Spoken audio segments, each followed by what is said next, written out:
Eu sou Gabriela Vieira e este é o MIP em Dia, o seu podcast sobre manejo integrado de pragas. Afinal, não existe milagre, existe manejo. Olá pessoal, sejam muito bem-vindos a mais um episódio do MIP em Dia. Eu, como sempre, estou aqui com um convidado especial para esse bate-papo com quem sabe. Mas antes de apresentar para vocês e começar o nosso episódio, eu quero convidar você que ainda não nos segue nas redes sociais para nos seguir, deixar o like, deixar comentários, interagir. Então, o arroba do podcast é MIP em Dia e o meu é Gabriela Vieira MIP. Você encontra aí nas redes sociais, tanto no Instagram, no YouTube, pelo LinkedIn também. Então, já peço aí para que você siga, as nossas páginas e compartilhe o conteúdo com quem você acha que merece ouvir um conteúdo de qualidade. E agora vamos começar o nosso episódio. Eu estou aqui com o Otávio Arantes Menezes, ele que é mineiro de Uberlândia.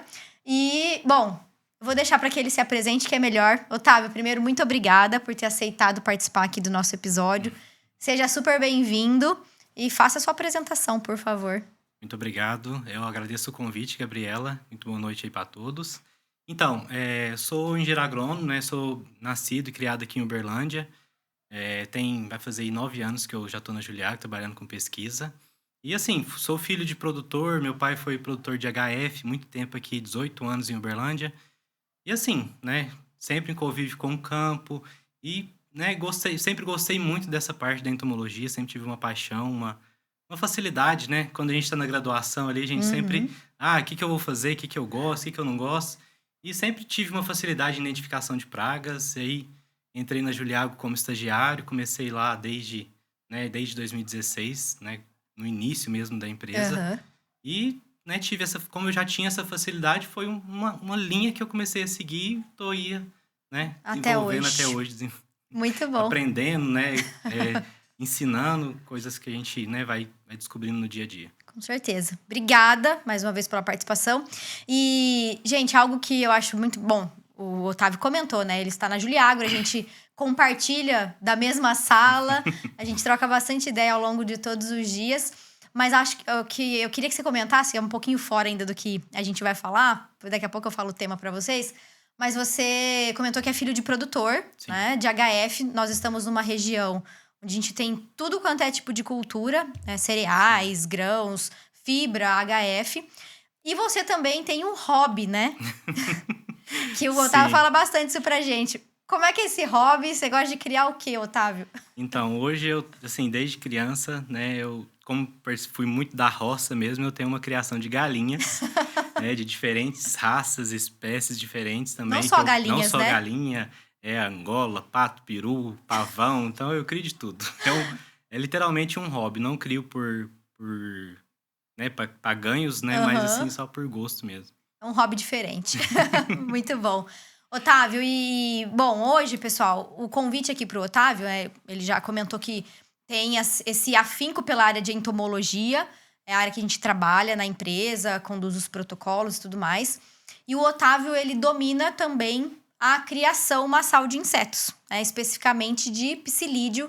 Então, eu convidei ele para vir aqui no episódio, né, Otávio, pra gente conversar um pouquinho sobre essa praga de extrema importância no Brasil, não só no Brasil, mas nas regiões produtoras, né, de citros, que é o psilídeo.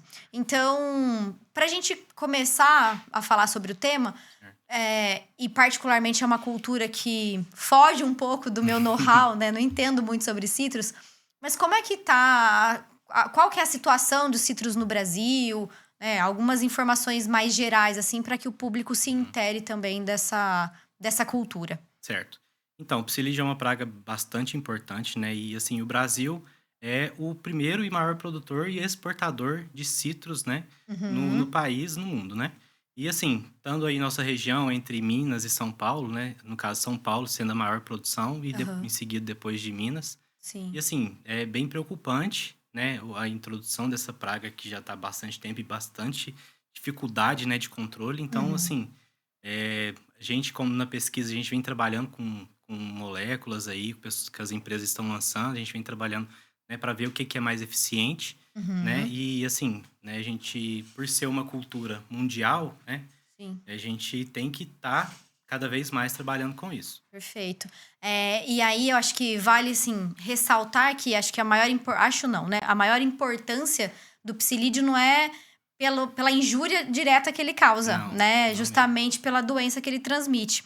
E eu tava até a semana passada, bom, esse episódio está sendo gravado na primeira semana, hoje é dia 1º de julho, né? Sim. Ele vai ao ar ainda essa semana, então na última semana de junho eu estava num evento e aí teve uma abordagem, né, sobre citros e eu fiquei impressionada com os números, porque eu não tinha essa noção, né? Os Estados Unidos eram grandes produtores, depois com a introdução dessa doença que é o greening, né? A produção caiu muito e hoje o que se produz em todos os Estados Unidos é equivalente ao que se produz aqui em 1, 2 fazendas no Brasil, né? E outra informação que eu me lembro agora que foi abordado é que existem, salvo engano, no Brasil, quase 190 milhões de árvores, né, de citros, e praticamente 50% está já contaminada, né, com greening. Então, é bem crítico mesmo esse cenário. É bem crítico mesmo. Assim, em São Paulo, né, tem aí 400 mil hectares plantados de citros, né? E, assim, tá acontecendo muito a migração de São Paulo para Minas para fugir, né, dessa infestação que acontece ali, Sim. né? E a preocupação dos produtores por não estar conseguindo chegar no teto produtivo, né? E estão migrando para Minas para tentar... Para fugir. Para fugir, né? Querendo, assim, que não vai ser uma... né, de longa duração, mas é uma tentativa do produtor. Poderia comparar essa questão do psilídeo com a cigarrinha no milho, né? Sim. A transmissão de molicutes e viroses, e até mesmo com a mosca branca, de repente, na soja, embora sejam casos, né, meio diferentes. Só que tem algo em comum entre psilídeo, mosca branca e cigarrinha, né? Isso. Todos são hemípteros, sugadores. E eu queria que você comentasse um pouquinho sobre a biologia do psilídeo, como é que ele se produz, se reproduz, né? Como é que ele ataca a planta. Então, assim, voltando um pouco na história, né? Trazendo um pouco, tipo assim, a introdução da praga no Brasil foi em 1942. Faz muito tempo Muito já. tempo, né? E assim, ela foi tratada como uma praga secundária por muitos anos. Então, assim... E foi identificado o greening no Brasil em 2004. Então, você vê a longevidade Tem 20 anos. Isso, a introdução, né? Essa introdução da praga para a transmissão do greening, né? Então, assim, foi um longo período. Então, assim, a preocupação veio bem depois, a hora que já tinha aí, né, grandes plantas, alta, né, de plantas já infectadas, e aí veio, né? Que às vezes a gente não dá atenção para aqueles detalhes, né? E quando vê, já tá em... Já é um surto, né? Igual aconteceu com a cigarrinha também. Exatamente. Né? Foi introduzida lá na década de 70. Né? E agora que, né? Poucos anos agora que foi... Exatamente. Veio o problema, né? Mas assim, quanto a praga em si, né? É uma praga bem pequena, de 2 a 3 milímetros, né? Então, minúscula, difícil a ver a olho nu, né? Assim, quem tem, né? Tipo assim, para fazer um monitoramento é complicado. Sim. Né? Gente que trabalha com isso isso que eu ia falar. A gente que trabalha já tem dificuldade. Aí você imagina o produtor identificar, às vezes, um técnico ali, o pessoal que trabalha a campo. Realmente não é simples, né? A identificação desses insetos.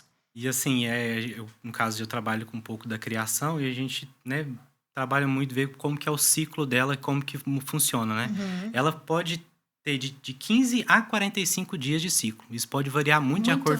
Muito variável. Algo muito bem semelhante com a cigarrinha também. Com a temperatura alta, o ciclo encurta e ela consegue uma produção maior, né? Uma fêmea pode chegar, eu vou postar 800 ovos. 800 ovos por fêmea. Por fêmea. Então... É bastante coisa. Bastante coisa. Então, a gente pensa que 800 ovos, depois de 15 dias, numa temperatura um pouco maior, vamos dizer assim, médias maiores, a gente já tem novos indivíduos. Tem os adultos que vão colocar outros 100 ovos, 800 então, ovos, assim, vamos dizer. Nessa época de altas temperaturas, né, que é a época de chuva, época que geralmente, né, tá soltando brotações, que é onde o psilídeo prefere fazer as posturas, por conta da alimentação das ninfas, que elas preferem as brotações, folhas mais novas, né, mais fácil da sucção. Então, esse que é o ponto X. Ponto. Entendi. E aí, bom, sabendo que são hemípteros, ciclo hemimetabólico, né? Ciclo incompleto. Então, as fêmeas colocam os ovos, a gente tem a fase de ninfa e logo eles passam para a fase adulta. Acredito que tenha você comentou, né, a respeito da migração e tudo mais. Então, os adultos, eles são bastante dinâmicos, Sim. certo? Migram dos pomares. Com o vento também, pode, né, para outras populações, outras produções, né? Plantas que são hospedeiras, né, que é uma preocupação também. Ah, interessante isso. E o que a gente tem de plantas hospedeiras? É a murta, principalmente? É a murta, principalmente. E, assim, E preocupante, né? Igual São Paulo, né? Foi proibida a implantação dessa planta, que é muito utilizado para todo mundo, que é uma planta que usa em porta de casa, para fazer ruas, nas né? ruas, fazer cerca viva. E, assim, você vê muito isso na rua. E ela produz brotações bem mais rápido que os citros. Então, a fêmea consegue fazer mais posturas e aumentar a população só com essa planta. E assim, você vê muito. Olha só, tá vendo? Então, você que tem murta aí na sua casa, se não está em algum estado que já é proibido, salvo engano, o Paraná também tem alguma legislação em relação a isso, é importante considerar a troca de espécies de planta para não ser um multiplicador do psilídeo, né? Inclusive, assim, na criação a gente usa murtas para... Essa era a pergunta agora. Então, a criação não é em citros, é em murta. É em murta. A gente faz em murta por conta dessa brotação mais rápida para a gente conseguir uma população maior, né? Sim. De insetos. E conta mais, Otávio, sobre a criação. Para quem quer começar uma criação agora, vai começar a instalar ensaios de citros. Como é que começa essa criação? É em gaiola? É a campo? Como é que faz? Assim, não é uma criação difícil, é super, assim, tranquila, porque é um inseto bem, bem dinâmico, ele mesmo ele consegue, né, não tem tanto segredo. A gente precisa de plantas como a murta, né, como um hospedeiro. Ali, tendo brotações novas, você vai conseguir fazer ali uma multiplicação mais rápido, porque a fêmea prefere, né, essa brotação por conta da alimentação das ninfas, senão você perde as ninfas. E assim, poucos indivíduos, você tendo fêmeas e machos ali, você já consegue dar continuidade, né? Sempre ir trocando as gaiolas, trocando as plantas, porque além de dela succionar, ela faz uma excreção daquela substância, igual a mosca branca, né? Que é o honeydew. Sim. E que pode vir aí a fumagina. Então, na produção mesmo, você tem sempre que estar trocando essas plantas para não conseguir, né? Legal. Então, quando a gente pensa em criação de lagartas, por exemplo, a criação é feita em dieta artificial. Sim. Percevejo a gente faz também ou com dieta artificial ou com dieta natural, mas que precisa ser trocada 3, 4 vezes por semana. Isso. No caso do psilídeo, a única coisa que precisa são plantas novas de murta para ir repondo, né? O que a gente faz geralmente? A gente troca essas plantas a cada 7 dias, né? Porque já tem a postura da fêmea, a gente troca as plantas e coloca em plantas novas para os machos e fêmeas que já estão ali, para fazer uma nova postura, para não ter muita população em poucas plantas. E aí essa planta que tá com as posturas acaba sendo transferida para outra gaiola. Para outra gaiola. Legal. Até a eclosão das ninfas que estão ali. Isso. E aí, em relação à temperatura, precisa ser numa sala com temperatura adequada ou a gente consegue fazer num ambiente menos rígido, vamos dizer assim? Assim, você consegue fazer num ambiente menos rígido, mas se você tiver um local com temperatura controlada melhor, por conta dessa variação do ciclo, né? Ela podendo, em temperaturas mais baixas, você tendo um alongamento do ciclo e em temperaturas mais altas, um encurtamento. Certo. Então, seria interessante você ter um local mais controlado, mais adequado, sim. Legal. Em gaiolas, né? Bem... Sim. E Otávio, bom, temos a criação. E aí, antes de falar da doença, vou passar lá, eventualmente vamos fazer um ensaio. Esses ensaios, eles são feitos nas murtas ou são feitos em plantas de citros? A gente leva essa murta para o campo? Varia muito, né, do produto, né? O que seria, se o produto é um produto ninficida, se ele é um produto para adultos, né? Então, varia muito. A gente pode, né, levar direto o adulto. Quando você vai trabalhar com ninfas, não tem como a gente tirar as ninfas e infestar no campo. Por que não tem como? Porque elas não são móveis, né? Então, você tem que... Ficam ali grudadinhas, né? Então você iria matar, né, as ninfas ali. Sim. Então, o certo seria a gente levar as murtas mesmo para o campo e fazer essa aplicação, né? Legal. Então, vamos falar agora, falamos um pouco do inseto e agora vamos puxar para a parte da doença, que é o mais agravante, né? Isso, o greening, né? O greening. Huang Longbing. Eu nem me ousei e falei esse nome. Nem vamos falar muito aqui, mas é o HLB. HLB, né? isso. E aí, o que acontece com a planta? Então, essa bactéria, né, que é uma bactéria, o psilídeo é um vetor, né? Certo. Então, ele transmite essa bactéria para a planta e ela atua nos vasos condutores, né? Impedindo, né, os nutrientes e a água chegar nas folhas, né, nos frutos. Então, a planta começa a amarelar, a definhar, perder os vasos condutores, a planta simplesmente vai morrer. Sim. Né? Ela diminui produção, dependendo, chega até a morte. É muito... A gente já falou da cigarrinha, né? Mas é muito parecido Sim. com o que acontece no milho. Sim. Entupimento dos vasos Dos condutores vasos, pela isso. bactéria. E isso é trágico, Trágico, né? Para um produtor, que ali é uma planta perene, que fica ali anos, né, no solo. Tem esse detalhe, a gente né? não renova, Não né? renova. as Raramente você áreas. renova uma área. O máximo que você faz é uma poda. Né? Então, ali você deu uma planta, morre outra, você vai perder seu pomar. Vai perdendo stand. Vai perdendo o stand, você vai perdendo seu pomar. E Sim. assim, como é uma bactéria e o psilídeo é um vetor, então ele vai transmitindo isso de planta para planta, né? Sim. Então, o que é indicado o produtor fazer, né? Arrancar essa planta e eliminar ela o mais rápido possível quando você identificar, né, que está doente, né? esteja doente, porque não tem cura, né? E agora imagina, os dados até que a gente comentou no início do episódio. 50% das plantas que a gente tem no Brasil já estão contaminadas. Então, é um cenário, né? Um cenário complicado, complicadíssimo. Assim. E o que né, impacta muito isso, né? Às vezes é a planta em São Paulo, ali em Minas, que está na cidade, que está ali fazendo um berço, né, para essa planta. O produtor faz uma aplicação na área dele, mas tem essa migração, né? Sim. Sempre fluindo ali durante todo o ciclo da cultura. E independente, às vezes, um pequeno produtor tem ali na sua casa um pé de laranja, né? E aí acha que não conhece, não tem a instrução, mantém ali, às vezes é próximo ao produtor. Sim. E pensando no tamanho da praga, né, possibilidade de migração com rajadas de vento, imagina. Nossa, distâncias enormes, né? Distâncias enormes. E assim, é muito, assim, é bem trabalho crítico, bem crítico. E outro ponto, né, que eu acho que é importante, é que o que acontece com essa questão do impedimento da translocação de água, nutrientes e tudo mais, acaba que os frutos têm uma queda precoce. Sim, né? Eles ficam menores, isso. Né? E aí ele cai e você... Então, assim, você perde, porque cai antes do tempo de colheita. O que caiu ali no chão, dificilmente vai ser recuperado. Não aproveita, né? E assim, o produtor tem que ter essa ciência que ele tem que tentar eliminar essa planta o quanto antes. Sim. Né? No caso...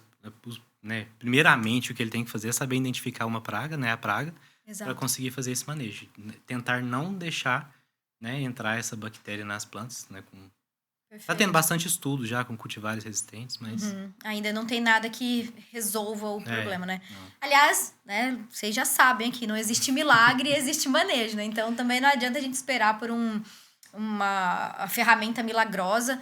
Eu até acompanhei algumas discussões sobre a possibilidade de injeção de antibiótico no tronco da planta, né? Só que, bom, resolveria, mas é uma ferramenta muito cara. Então, assim, precisa chegar realmente a outras ferramentas que vão ajudar a solucionar o problema. E aí, falando, então, de manejo. A gente tem a praga, tem a doença que é uma bactéria. Teoricamente, antibiótico resolve o problema, mas... É inviável. É inviável. Como é que a gente está lidando hoje com esse manejo? O que acontece? Então, para mim, o inicial é fazer um monitoramento, né, da praga. Não só o psilídeo, mas, assim, no geral, o negócio que você falou é manejo. Sim. Né? E a gente tem que tentar trabalhar o quanto antes, né? Para impedir o avanço, né, dessa população, para não chegar à infecção, né, da planta com a bactéria. Sim. Então, mas é muito difícil, né? Sim. Eu tenho até uma informação aqui, deixa eu pegar para não falar besteira. Nessa mesma discussão que eu participei, foi falado que nós temos no ano 54 semanas. Os produtores de citros têm aplicado, em média, 57 a 60 vezes no mesmo pomar. Ou seja, muitas vezes é mais de uma aplicação por semana pensando no psilídeo. É muita coisa. Gente, é muita coisa. Muita E aí coisa. eu fico, né, como eu comentei, não é uma cultura e uma praga que eu domino muito, mas fico pensando nos problemas até de seleção de populações resistentes, porque você não tem 54 ativos para aplicar um por semana, né? Então, E assim, isso às vezes é falta de informação também, né? Porque às vezes, tipo assim, tem igual, faz 60 aplicações, mas às vezes faz o mesmo princípio, né? Mas às vezes não rotaciona. Assim, eu exato. até, tipo assim, trago uma informação que são 137 produtos registrados para psilídeo. Tanto em química. 137. 137, são muitos produtos. É. Mas, às vezes o produtor faz 2. E aí ainda, além dos 137, nós temos 137, mas provavelmente eles estão agrupados aí em alguns Sim, às vezes o grupos mesmo químicos. princípio, Isso. né? Muda às vezes só empresa, nome, né? Formulação, Exato. mas às vezes o mesmo princípio ativo, né? Que não inviabiliza, né, no caso. Sim, com certeza. Não sei o que a gente vai fazer, mas o Otávio tá aqui, gente, já há 9 anos trabalhando com pesquisa e ele tá ajudando a gente, Assim, os produtores, a resolver esse problema. o intuito da criação em si, a gente tentar melhorar, né? Assim, aprimorar, né? No caso, essas moléculas novas que estão vindo, ver o que é eficiente e o que não é. Sim. Né? E nesse sentido, tem muita coisa vindo, assim, de novidade? Tem muita coisa vindo, assim, tanto em químico quanto biológico, né? A gente, querendo ou não, a gente tem que estar trabalhando essas duas vertentes, né? Então, Sim. a gente tem trabalhado muito na Juliaco, cresceu bastante esses últimos 2 anos. Acredito que também por conta dessa migração dos produtores para Minas, né? A gente já vê bastante produtor, mas não é, né? Assim, igual São Paulo é 77% da produção do Brasil. 77? 77. Quase tudo lá. Quase tudo lá, né? Então, aí Minas estava com 6%, né? Até 2024. Então, vem crescendo isso aí. Tá crescendo, sim. É até um ponto de atenção, né? Bom, Sim. a turma tá vindo pra cá. Já tem registros da doença aqui, né? Então, já tem registro. o que a gente pode fazer pra, pelo menos, diminuir esse problema e não chegar numa situação que chegou Estados Unidos, lá, Califórnia e mesmo o estado de São Paulo, né? Assim, a gente tem que pensar no contexto todo Sim. geral, né? Igual o São Paulo tentou erradicar a murta, né? A gente tentar aí influenciar os produtores, né? Os pequenos e grandes produtores para saber dessa preocupação com o psilídeo, né? Não só os produtores de cítricos em si, mas os que têm mesmo em casa, que trabalham com isso aí, que querendo ou não é uma preocupação também, né? Sim, com a gente certeza. tem que levar em conta. Eu tava, até quando eu fiz o convite pra você vir e a gente começou a falar disso, eu não me lembrei desse ponto que eu acabei de me lembrar. Não sei, vou até marcar depois dela, que vou fazer um corte desse pedaço do episódio e vou marcar uma ex-aluna, a Flávia, em 2017, eu acredito, ou 2018, eu orientei ela no TCC e acho que ela trabalha com cítricos até hoje, lá no Paraná. E o trabalho dela, basicamente, foi um trabalho de conscientização da população ali local, de uma determinada região mais ali ao norte, da necessidade de erradicação das plantas de murta e também de citros, né? Sim. De um pezinho de laranja ali que tá no fundo do quintal, como você disse, que acabam sendo inóculos mesmo da praga, né? E também da doença. Então, você concorda que, assim, com o ponto de que o manejo ou controle de psilídeo e do greening, ele não pode ficar só por responsabilidade do produtor, mas tem que ter a contribuição de todos. da população, certo? População, sim. A conscientização também e levar essa informação, porque muita gente não sabe, não conhece. Sim. A gente que trabalha nesse ramo, a gente tem essa ciência, mas e quem não tá? A gente não pode nem culpar essas pessoas, não é negligência, é falta de conhecimento mesmo. Então, faz parte do processo quem tem essa informação levar para quem não tem, né? Para que a gente tenha um manejo mais adequado, né? E assim, eu como faço essa criação, né? Às vezes a gente tá na rua, passa e olha, né? Eu passo e vejo muita murta e você, deixa eu ver se tem psilídeo aqui. E sempre tem. Olha lá. E tipo assim, no meio da cidade, no centro da cidade, você encontra vestígio, pensa. Gente, Aí, tipo assim, o produtor faz o manejo dele certinho, aí acabou de aplicar, aí o vizinho vem um vento e leva. É um bicho minúsculo, ele não vê, acha que já fez a aplicação, tá ok, mas nem sempre, né? Tipo assim, às vezes ele aplicou um produto de contato, só matou o que tava ali, ficou as ninfas, então... Exato. É até importante esse ponto produto de contato, produto que tem um tempo maior de controle, tudo isso vai interferir muito no manejo, né? Sim. O controle hoje não só, assim, o produto de contato iria eliminar ali os adultos, Sim. né? Machos e fêmeas, mas iria ficar as ninfas, né? Às vezes o produto não tem um efeito ninficida. Às vezes a gente já trabalhei com alguns, mas nem todos têm esse efeito. Mata o Então, adulto e não mata a ninfa. mata a ninfa. Então, ele depois de 7, 10, 14 dias, ali pode já sair os adultos e começar uma nova população ali infectando. Isso pode acontecer fora também, né? E é bem importante a gente relembrar isso, né? Eu sei que quem tá assistindo já sabe, mas nem todo inseticida mata tudo quanto é tipo de inseto, né? Então, geralmente, esses que são mais voltados para a fase jovem, muitas vezes tem uma relação ali com o período de troca do exoesqueleto, né? O famoso processo de muda, enfim. Acaba interferindo na produção de alguns hormônios ou a própria quitina, né? Sim. Então, por isso, um foco maior na ninfa do que no próprio adulto, né? Então, a gente precisa, mais uma vez, ressaltando a importância de conhecer o produto que está sendo usado para fazer a melhor escolha. Né? E aí, tipo assim, o principal, né, da ninfa ali é a sucção que ela tá fazendo da mesma forma. Então, tá trabalhando, tá fazendo o encarquilhamento das folhas ali nos citros. Então, ela, de toda forma, ela vai ser um futuro adulto ali que você tem que preocupar com ela. E a ninfa, ela tem uma facilidade, uma propensão, vamos dizer, maior para adquirir o patógeno, né? Sim. E aí, quando passa para a fase adulta, esse adulto vai migrar, vai para uma planta que não está contaminada e vai transmitir, né? Como bons vetores que são, vão transmitir essa doença. Assim, sensacional tudo isso, olhando pelo lado biológico da coisa, né? Como é que essa relação entre doença e inseto funciona tão bem, mas muito preocupante olhando para a parte comercial, né, e da produção de citros.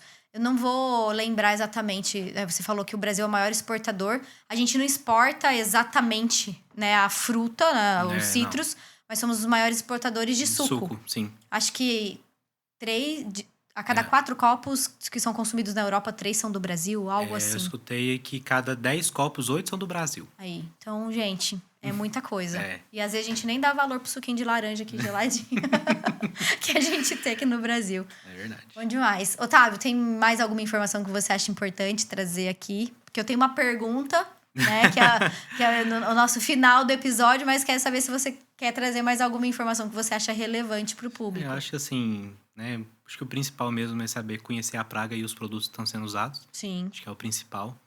E a conscientização aí de todos, né? Não só do produtor, porque ele que tá todo o trabalho, tá todo dia ali, às vezes já conhece, mas tem que ter conscientização geral. Com certeza, a população que não tá diretamente, né, ligada à produção, mas que tem essa interferência por conta do pezinho de laranja ou da murta, né? Bem isso. Bom, e a pergunta que eu sempre faço aqui no Bate-Papo com Quem Sabe, eu gosto de brincar sempre quando eu vejo alguma coisa errada, né? Nossa, muito bom, nota 2. Então, eu queria saber de você, para quem é a sua nota 2 dentro da citricultura ou do agronegócio, né? Para quem é o seu muito bom nota 2? Então, o que para mim, assim, seria nota 2? Às vezes, produtor, pessoas que fazem inseticida preventivamente. Para mim, seria nota 2. Interessante. Por quê? Por quê? Vamos assim, explicar mais. O inseticida vai fazer efeito sobre a praga. Se você aplica sem a praga, você está gastando dinheiro, produto e, às vezes, né, fazendo seletividade aí de outros insetos. Exato. Eu concordo com você, né? E eu sempre trago essa abordagem também. Não gosto muito dessa palavra preventivo. Para fungicida faz sentido, né?